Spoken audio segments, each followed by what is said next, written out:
सभी को नमस्कार साथियों। उत्तराखंड प्रदेश को बने हुए आज 25 साल होने वाले हैं। इस प्रदेश को बनाने के लिए किस किस तरह का आंदोलन हुआ, कैसे कैसे आंदोलन हुआ। कई माओ ने अपने बेटों को खो दिया, लोगों ने लाठियाँ खाई, जेल गए, आंदोलन किया, तब कहीं जाकर ये हमें उत्तराखंड प्रदेश मिला। ऐसा ही आज हमारे बीच में मैडम हैं उर्मिला शर्मा जी और राज्य आंदोलन कर रही हैं, और इनकी टीम ने जो काम किया इस राज्य को बनवाने में, जिनका अहम योगदान रहा है।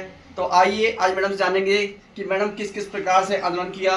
एक्चुअल में रिजर्वेशन की वजह से चला था, जबकि कॉलेजों में जब मुलायम सिंह की सरकार थी, मुलायम सिंह की, उन्होंने रिजर्वेशन करवा दिया था और उत्तराखंड का जो जनमानस था वो उत्तेजित हो उठा कि अगर पढ़ाई में भी रिजर्वेशन होगा तो हमारा क्या होगा। ये यहाँ से सन 1993 में यहाँ से ये ज्वाला उठी थी और उसके बाद फिर हम लोग सब बैठे और सभी ने ये सोचा कि आगे अब हमारा भविष्य, हमारे बच्चों का भविष्य क्या होगा, क्योंकि जो भी भर्तियां होती थी लखनऊ में तय होता था और वहाँ से सारे हमारे पहाड़ों को सब कैप्चर कर लेते थे। और हमारा जो पहाड़ का जनमानस था, हमारे पहाड़ के जो बच्चे थे सिर्फ आर्मी में जाते थे या टीचरिंग लाइन में जाते थे, और उसको भी उन लोगों ने कैप्चर कर दिया। तो हमने सोचा कि हमारा तो बहुत बड़ा दुर्भाग्य है कि कहाँ हमारे घर की पहाड़ की महिलाएं वो ढो ढो के अपने बच्चों को पालती हैं, पोसती हैं, पहाड़ों में चढ़ती हैं, पेड़ों में चढ़ती हैं, घास काटती हैं, पशु पालती हैं, तब अपने बच्चों को लायक बनाती हैं। तो हम उसमें हमारी जो महिलाएं थी, हमारी जो मातृ शक्ति थी, वो सबसे ज़्यादा उत्तेजित हुई और हमारा ये उत्तराखंड, हमने कहा कि हमारा उत्तराखंड अलग दो। मैडम, हमने अभी आंखों से देखा है, बहुत छोटे छोटे हुआ करते उस वक्त, किस प्रकार से पुलिस की लाठियाँ खाई, आंदोलन पर बैठे, कई माओ ने अपने बेटे खो दिए। किस किस प्रकार से ये आपने आंदोलन को चलाया? हाँ, तो आपने जो प्रश्न किया बड़ा अच्छा प्रश्न किया है, मैं इसी ओर जा रही हूँ। तो हमने कहा कि हमें आज दो, अभी दो, उत्तराखंड राज दो। तो हमें पूछा गया कि क्यों? क्योंकि हमारे बच्चे बेरोजगार हो गए हैं, हमारा पलायन नहीं रुक रहा है, पहाड़ों में कोई सुविधाएं नहीं है, कहीं कुछ भी नहीं है, और जो भी चुन के जाते हैं लखनऊ में तो वह पहाड़ की सुध लेते नहीं है। यहाँ आए और देहरादून तक ये पहाड़ी इलाका हुआ और अपने चल दिए। इसलिए हमने ये आंदोलन उठाया और ये आंदोलन चरम सीमा में 1994 में भड़का। वो क्यों? जब हम शांतिपूर्वक 2 अक्टूबर को दिल्ली जा रहे थे अपनी मांग को लेके, हम कह रहे थे कि हमें राज दो, हमारा पृथक राज दो। तो हमारे साथ में जो बर्बरता हुई है, ये बर्बरता हमारे भगवानपुर से लेके रामपुर तिराहे तक होती रही। जब हमारा यहाँ से काफिला चला तो हमारे काफिलों के आगे पीछे कहीं आग के गोले फेंके गए, कहीं पत्थर फेंके गए, कहीं बंदूक की गोलियां फेंकी गई, कई महिलाओं की, यहाँ तक कि क्या कहें, जो हमें जो हमारे बच्चे, आप लोगों ने मालूम है कि हमारे कितने बच्चे वहीं पर शहीद हुए। हमारा सबसे छोटा बच्चा जो कि 14 साल का था, सत्येंद्र चौहान, हमारे इस क्षेत्र का, वो वहीं पे शहीद हो गया हमारे आँखों के आगे ही। और कम से कम हमारे रामपुर तिराहे में 9 या 10 लोग की मृत्यु हुई है जिन्होंने अपना बलिदान दिया, और महिलाओं की, जिसमें कि 10 महिलाएं हमारी ऐसी थी जिन्होंने कि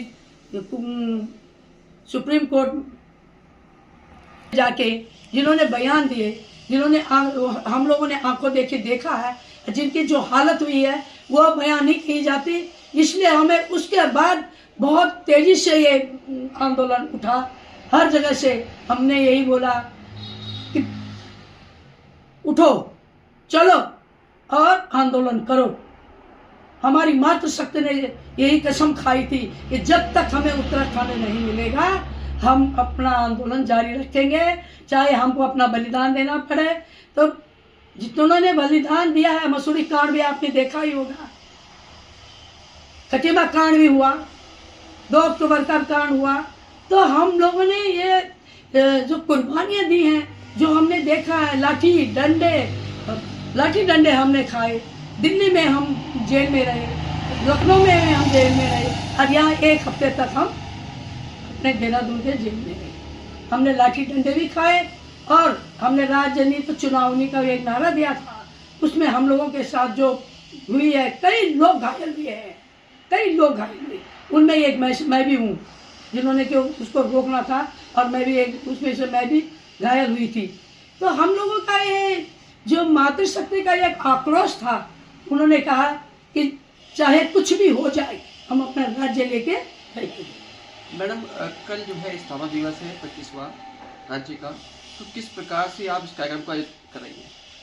देखिए, ये आज तक तो किसी को सुध नहीं मिली, किसी ने कभी कुछ नहीं हुआ।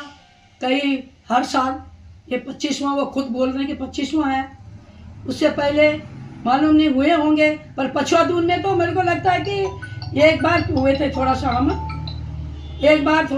बार हुए थे हम 2 जने, मैं और सुरेंद्र कुकरेती जी, पर उसे सम्मान नहीं बोलते। मैं सुरेंद्र कुकरेती तभी थे जब हमारे पास पीछे हमारी सेना थी। तो आज जो उन्होंने सोचा, क्योंकि हमने बार बार बोला, तो उन्होंने अब की बार जितने भी हमारे राज्य आंदोलनकारी हैं, जो जिनको पेंशन मिलती है, जितने भी नहीं बोल सकती मैं, तो उनको सम्मानित कर रहे हैं। पर वो सम्मानित, उसमें भी तो कई चिन्हीकरण वाले हैं, जो चिन्हीकरण के लेके, कई वैसे हैं जो बाहर अपने नौकरी करने को निकल गए, उन्हें मालूम ही नहीं कि उत्तराखंड में हो क्या रहा है।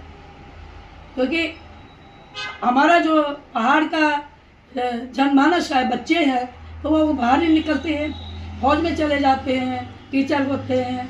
अब तो ईश्वर की देन से थोड़ा बहुत हमारे पहाड़ों में डेवलप हो गया है, पर फिर भी वो हुए हैं जो पैसे वाले थे।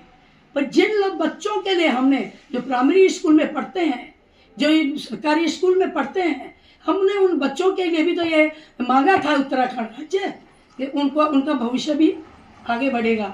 पर मुझे लगता नहीं है कि ये इतना बड़ा है। ठीक है, हमारी सरकार हमें सम्मानित कर रही है, उनका स्वागत है, और हम तहे दिल से उनको इसका बधाई देते हैं, और उनसे उम्मीद करते हैं कि आगे भी वो हमारा मनोबल इसी तरह बढ़ाते रहेंगे और हमारी सुविधाओं का ध्यान रखेंगे।